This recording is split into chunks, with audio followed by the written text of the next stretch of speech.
you awake? I thought I heard you get up. Yeah, I'm awake. Sorry, I just can't sleep. Are you thinking about him? Yeah, a bit. Usually get back to sleep, my love. I'm fine. No, it's okay. What else is on your mind? I don't know, it seems weird, but I had one of the most vivid dreams of my life. I saw a fox on a snowy mountain, just looking confused and worried. Those eyes, I can't get those eyes out of my head. She was running in the windy snow, looking for something. Do you think it has to do with you and what's been going on? I don't know. It was just a dream, Rachel. They're not meant to make sense. A lot's happened the past couple days, that's all. Well, if you're not going to sleep anyway, you should tell me. I want to hear. All right.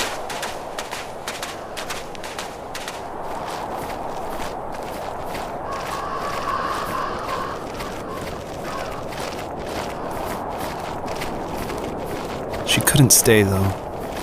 She had to find her other 2 children. So she took that path. She followed it towards something ancient.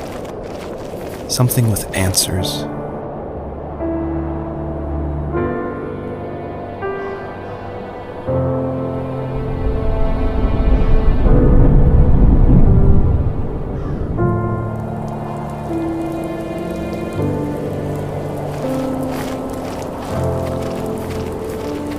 The fox looked high and low, searching for any sign of her cubs. Points of light showed the way to this ancient tree. It was as if each one had a story to tell, all their own. The land was trying to tell my story, too. I felt like I was right behind her the whole time.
Wasn't he like a lumberjack?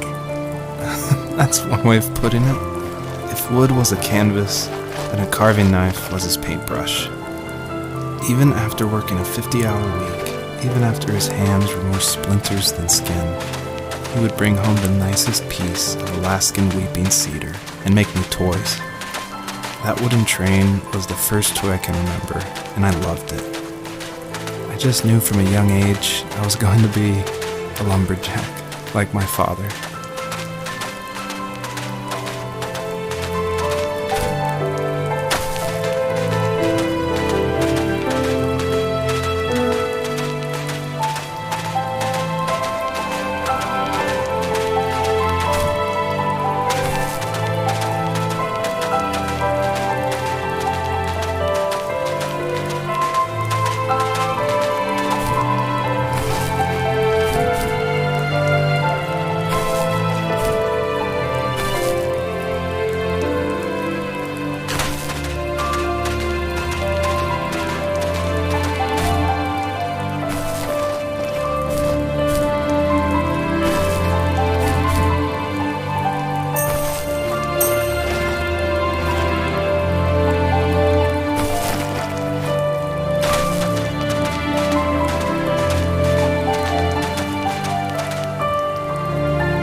Usually those kids would leave me alone, but somehow they could tell I was different. They made fun of how far away I lived. They called my dad a sourdough.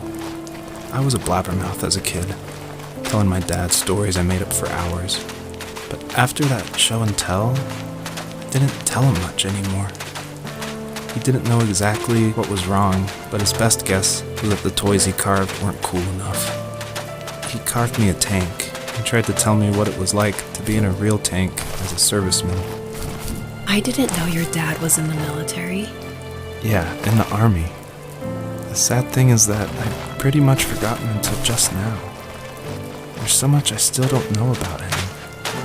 I'm sorry. He knows how much you love him. You're going to see him again soon and have some closure, I'm sure.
As a kid, did you ever do show and tell in your class? Yeah, I think I only did it once, when I was in the 4th grade. You know how my life was around then. I wanted to show my class what helped pass the time and distracted me, so I brought a dozen paper cranes I had made. I think I told everyone how badly I wanted to be a bird and fly, embarrassingly enough. Don't be embarrassed. Every kid wants to fly. For me, it was another toy from my dad, a wooden boat. I remember guarding it so carefully in my hands as I walked into class. When I sat down, a group of boys immediately made fun of it. They asked which trash can I found it in, or why an ugly log was my favorite toy. When I got up, I didn't even want to tell them my dad had carved it. I said it was a joke gift my friends had given me. Kids can be so cruel. Some of them are. I shouldn't have let them get to me, but it did. It's amazing we bounced back at all.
The older I got, the more I withdrew. I asked myself, why talk to anybody anyway? Why bother when I'm happy by myself? I started drawing a lot, mostly animals I saw in the woods by my home. I then imagined designing my own hideouts with things like TVs and pantries full of chips and cookies. I think that idea of leaving home and drawing blueprints started my career. I found a lot of solace in that. I'm not surprised, but I did the same thing, you know? There's something special about having a place to call your own. And now look at us. Well, if you count renting in an overpriced city. It's as close as we can get for now.